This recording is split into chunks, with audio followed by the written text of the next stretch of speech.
Howdy folks, welcome back to War Thunder with the mighty Jingles. Obviously War Thunder patch 1.43 is out, it's been out for a couple of days now. And while the 1.43 replays are coming in, and trust me, the 1.43 replays are coming in, I still have a couple of games from prior to patch 1.43 that I wanted to share with you. This is one of them. This is Xelous, and he is flying the reserve German biplane, the HE-51B. This is not an aircraft that people tend to get excited over. Not in the same way that they do about the Russian reserve aircraft, for example.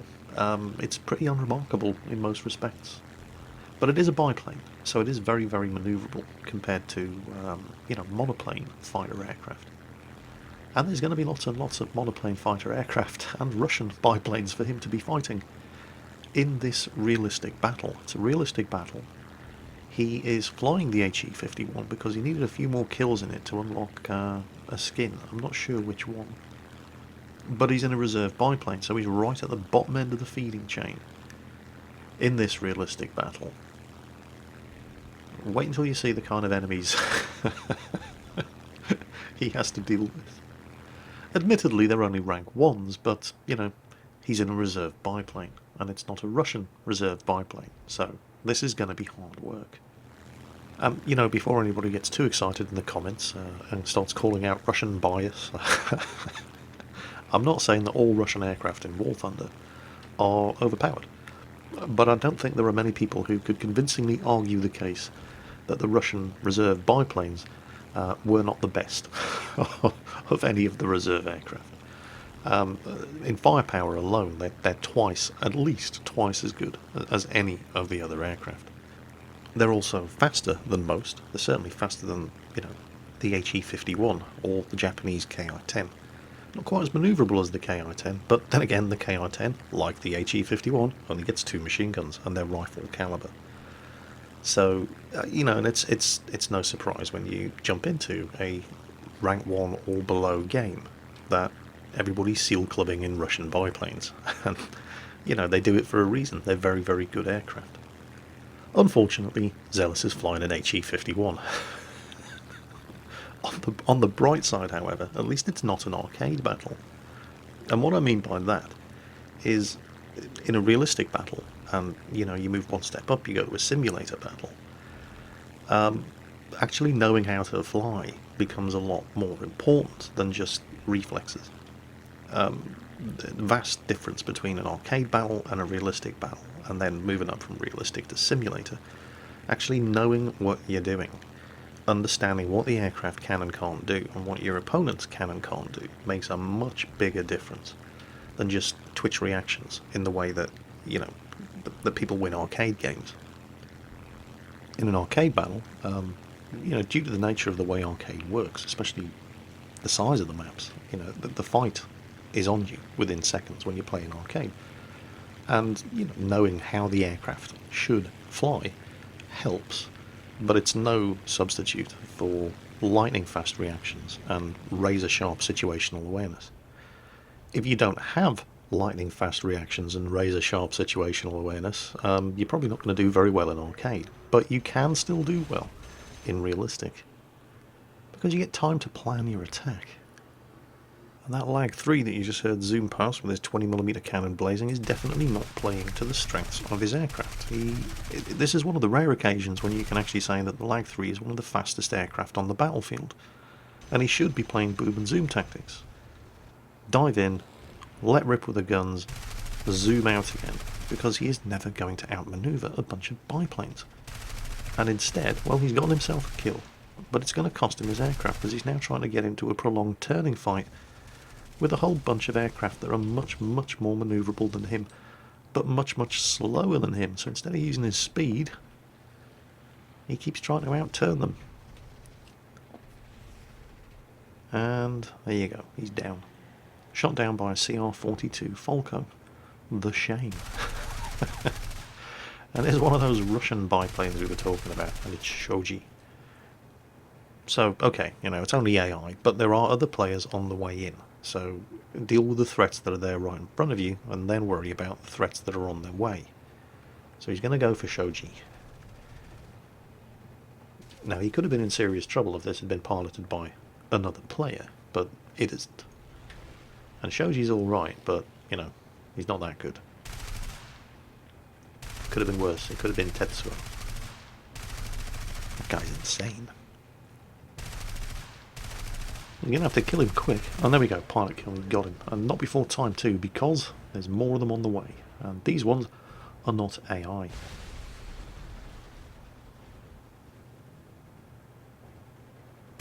There we go. The enemy did keep... Oh, he's been lit on fire by the CR-42 pilot who nailed the LaGG-3. But, well, you know, Stalin would. Fires go out very easily. There you go. Pilot kill. You want to make sure. Right. The enemy team really didn't...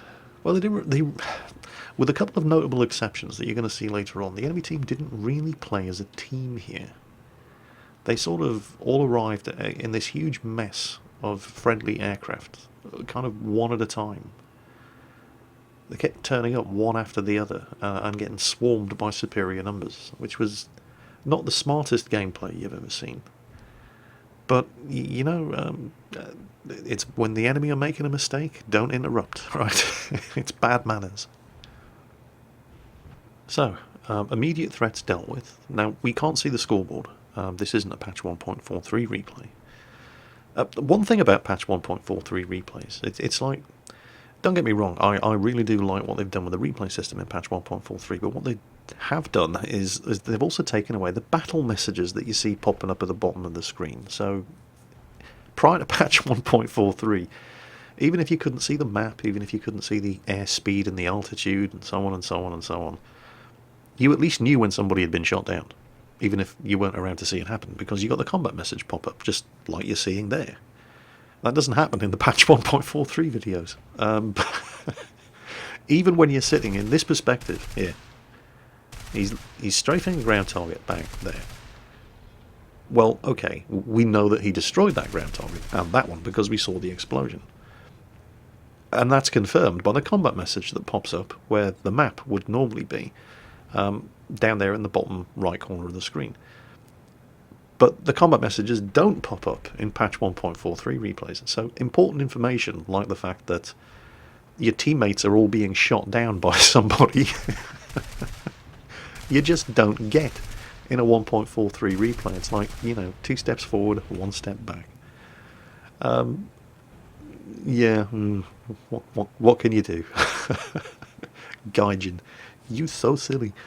Hopefully they'll put that back in, because the combat messages are an important part of the functionality of figuring out what the hell's going on during the course of the battle. But, you know, it's difficult to complain too much. They've done some really, really good things with the replays in patch 1.43.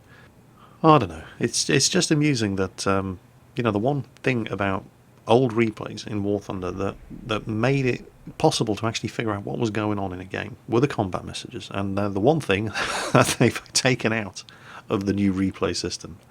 And, you know, they're still important. I certainly hope they put them back in. One other thing that they haven't fixed in patch 1.43 is, as you'll notice now, this keeps happening in replays, the sound of the engine keeps cutting out. And that still happens in patch 1.43, so, yeah. Well. But anyway, back to the battle. No enemy aircraft are visible, so Xelous is expending the remaining ammunition that he has, going for easy-to-kill ground targets that are going to knock down the ground target counter and also run down the ticket counter. Let's not forget, 2 ways of winning this game. Either shoot down all of the enemy aircraft, but if none of the enemy aircraft are coming to you and you don't know where they are, and you don't want to leave the security of...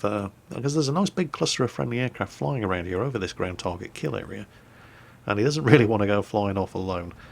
He doesn't have the ammunition for it, so he's using the ammunition that he has left to get himself some ground target kills, and I think he's just about run out of ammo now.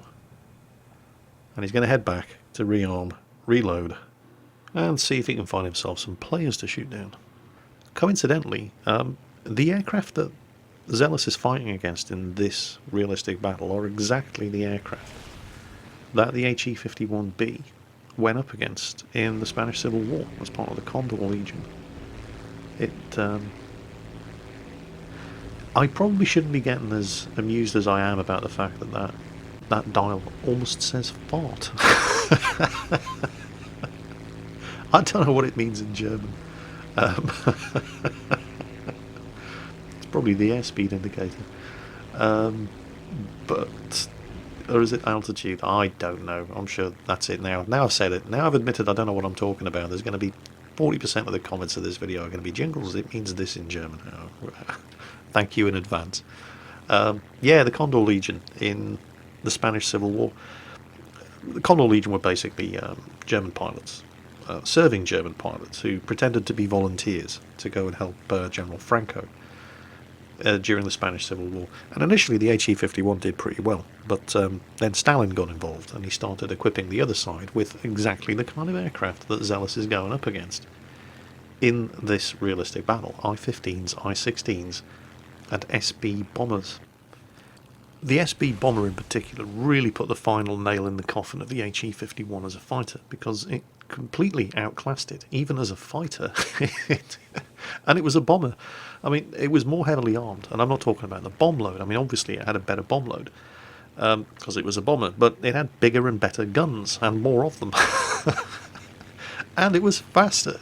It was over 100 kilometers per hour, faster than the HE-51. And there are 3 of them. 3 SB-2Ms on the enemy team.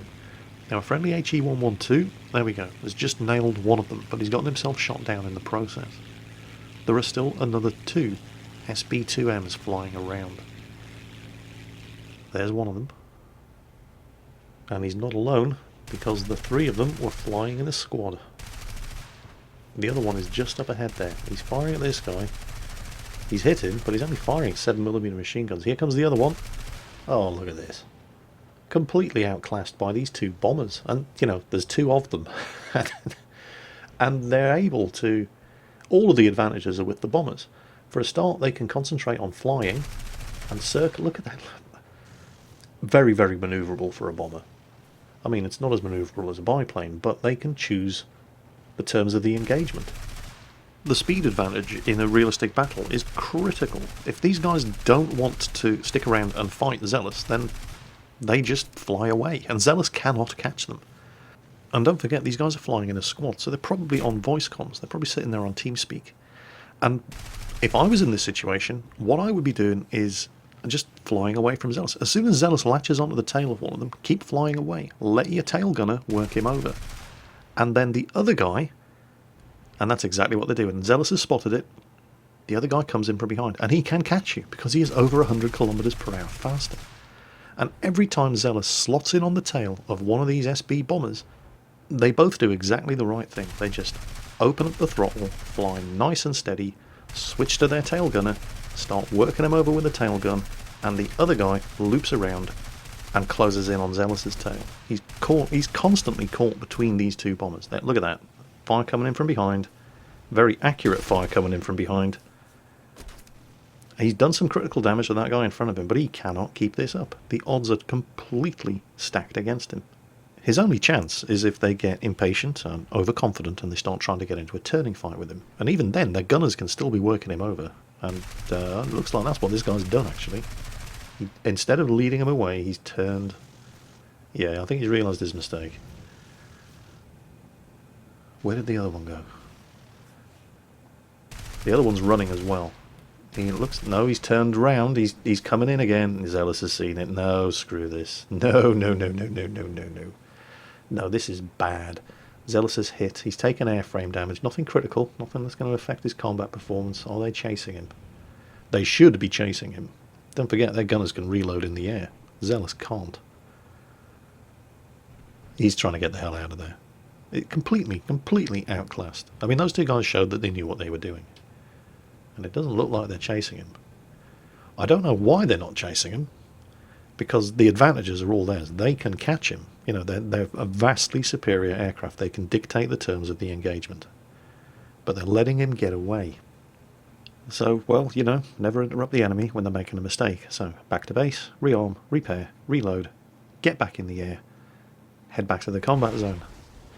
And just in case it wasn't obvious at this point, Xelous is the only guy left on his team, and those 2 SB bombers are the only guys left on their team. And Xelous isn't dumb. He knows that his chances of surviving an engagement against these 2 bombers, 2-on-1, is slim to none. But his team is ahead on ground target kills, and you can kill vehicles with 7mm machine guns, so that's exactly what he's doing. He's trying to win the game by avoiding these bombers and nailing the remaining ground targets, which he could do, but the guys in the bombers aren't stupid either. They're having none of that. They're both ganging up on him again. Okay, there's the first target. Don't forget, one of these guys has had their tail gunner knocked out. Oh, he set him on fire. Okay, that's good. He's got to hit their engines. That's practically the only chance he has of taking these guys out. He's got to set them on fire, hit their engines. That's how he's going to beat them. He doesn't stick around. Doesn't repeat the mistake he made the first time around. He doesn't stick on the tail of one. He knows the other one's going to be coming, looping around behind him. The first guy is still burning, and he's down. He's in the trees. He's going down. He's going to get him. He's got him. Oh, that's not good. Okay, he's on fire. His engine's on fire. He's lit up one of the engines of the SB in front of him. He's going for the other engine. And both of his engines are on fire, and he's put his own fire out. Do you stay on his tail and keep shooting at him, or do you get the hell out of there and let the fire do its job? Oh, because if you stay on his tail, he's going to keep shooting at you. And, oh, that guy, the fire spread. It's tearing chunks of fuselage off. He's going down. Is he in the trees? He's almost in the trees. Has he put the fire out? He's put the fire out. No, don't put the fire out. That's just not fair. But he's taken a lot of damage. Can he keep it in? No, he's gone. He's got him. The fire did enough damage. Well, that was pretty tense. There's no way he should have won that fight. But yeah, that's it. He's won now. I mean, he has won. Those were the last two players on the enemy team. As long as he doesn't crash in the next 30 seconds, he's got it. So that was Xelous in the HE-51, an aircraft that when it went up against these kind of opponents in real life was so ridiculously outclassed that it was immediately withdrawn from service as a day fighter, put into service as a night fighter, and replaced by the BF-1 and 9. Thank you for sending that one in, Xelous. Very entertaining, and I hope you guys enjoyed it too. As always, take care, and I'll catch you next time.